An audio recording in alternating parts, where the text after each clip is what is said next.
Hello, আসসালামু আলাইকুম রহমতুল্লাহি ওবারাকাতু। এহসানুল হক মিলন বলতেছিলাম, শিক্ষামন্ত্রী।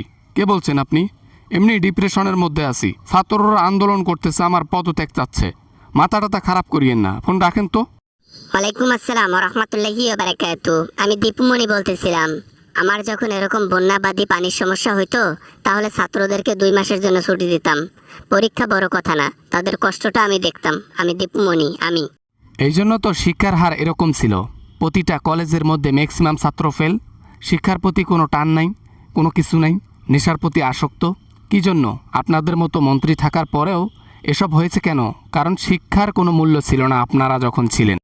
আচ্ছা, আমরা খারাপ হইছি, খারাপ ছিলাম, যাই হোক, ভালো কথা। কিন্তু এখন আপনার বিরুদ্ধে কেন প্রোটেস্ট করতেছে ছাত্ররা, ছাত্রীরা? তার উপর আবার পুলিশ দিয়ে লাঠিচার্জ করাচ্ছেন। এটা আবার কেমন কথা? ছাত্রকে মারা হচ্ছে কেন? মারা হচ্ছে তাদেরকে যারা রাস্তাঘাটে বিশৃঙ্খলা করতেছে, যারা একটু ভণ্ডামি করতেছে, একটু ঝামেলাবাদী করতেছে, তাদেরকে একটু সাহায্য করার জন্য পুলিশকে অর্ডার দেওয়া হয়েছে। এরকম কেউ যদি করে থাকে তাদেরকে একটু সাহায্য করবেন, ব্যাস। কেন ছাত্রছাত্রীরা এত কষ্ট করে এক বুক পানির মধ্যে ভেসে গিয়ে আপনার পরীক্ষা দেওয়াটা এত জরুরি কেন? পরীক্ষাটা পরে নিলে হয় না? আমি একজন শিক্ষামন্ত্রী, আমি যতদূর জানি শিক্ষিকা যারা রয়েছে, যারা রয়েছে, ছাত্র রয়েছে, স্টুডেন্ট যারা রয়েছে, তাদের সবার কষ্ট হচ্ছে। তারা পানি ভেঙে যাচ্ছে, কেন কেন তাদেরকে যেতে হবে? ছাত্রছাত্রীরা যদি 7 সমুদ্র 13 নদী পার হয়ে গিয়ে প্রেমিকার সাথে দেখা করতে পারে, প্রেমিকের সাথে দেখা করতে পারে, তাহলে লেখাপড়ার পিছনে কেন 2, 4, 5 দিন সময় দিতে পারবে না? পরীক্ষা কেন স্থগিত করতে হবে? তাও আবার প্রতিটা বিভাগ সুখ না? আচ্ছা, আপনার কথা এটাও মানলাম, কিন্তু মারার ব্যাপারটা এটা কেমন কথা?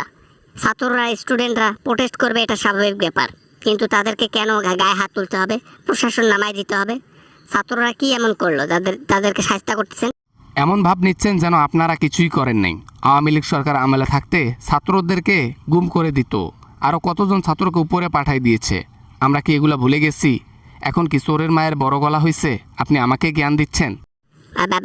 না, মানে আর কি, আমি সেটা বলি নাই। আমি শিক্ষামন্ত্রী হলে আমি ছাত্রছাত্রীদেরকে হিউজ পরিমাণ ছুটি দিতাম। পানি শুকাক বা না শুকাক, 2 থেকে 3 মাস পর পরীক্ষা নিতাম। কিন্তু আপনি তো তার ঊর্ধ্বে যাচ্ছেন, তাই না? আপনি যখন শিক্ষামন্ত্রী ছিলেন, পাশের হার এত বেশি ছিল, যারা লিখতেও পারে নাই খাতাতে তারাও পাশ করেছিল। এটা করার মেন উদ্দেশ্য কী ছিল জানে? আপনাদের উদ্দেশ্য ছিল যাতে ওরা মূর্খ হয়, কোনো কিছু না বোঝে, আপনাদের কিছু না ধরতে পারে। না, মানে আর কি, মিলন মিলন মিলন স্যার, আপনি কিন্তু একটু বেশি বেশি বলতেছেন, বুঝছেন? আমি কিন্তু মোটেও এরকম কোনো পরিকল্পনা করিনি। যা করেছে হাসিনা করেছে। আমি আমার জায়গায় সঠিক ছিলাম, সঠিক কাজ করেছিলাম। আপনার থাকাকালীন ওই ছাত্রদের পড়াশোনার সার্টিফিকেট হয়তো বা ছিল, কিন্তু যোগ্যতা কারো ছিল না। ওই যে পড়া কম, কাজ বেশি, কথা বোঝেন নাই, সিপাগলিতে থাকতো আর পরীক্ষায় এসে ক খ লিখলেও পাশ করে দিতেন আপনারা। এমন ভাব নিচ্ছেন মনে হয় আপনি থাকাকালীন পড়াশোনা খুব হচ্ছে। পড়াশোনা মনে হয় খুব হচ্ছে, উল্টো আরো ছেলেমেয়েরা একদম, মনে করো, ছেলে মেয়ে সবাই চাপের মধ্যে আছে। বন্যা ভেঙে গিয়ে পরীক্ষা দিচ্ছে। এত কষ্ট করে কেউ পড়াশোনা করে নাকি? কষ্ট না করলে কেষ্ট মেলবে না। তোমাদের কোশ্চেন ছাপা হয়ে গেছে, সব কিছু কমপ্লিট। এখন 2 মাসে বন্ধ রাখবো, আর এর ফাঁকে দুর্নীতি হয়ে যাক, ঝামেলা হয়ে যাক, কোশ্চেন লিক হয়ে যাক, তাহলে কি ছেলেবেলেরা, মেয়েরা এগুলা কি মানুষ হবে?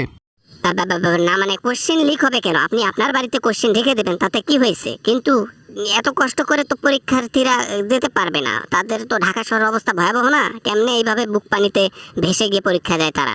এই কষ্টটার ফল একদিন তারা পাবে। আপনাকে জ্ঞান দিতে হবে না।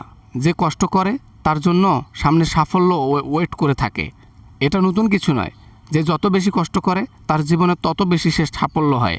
বুঝতে পারছেন? রাখেন।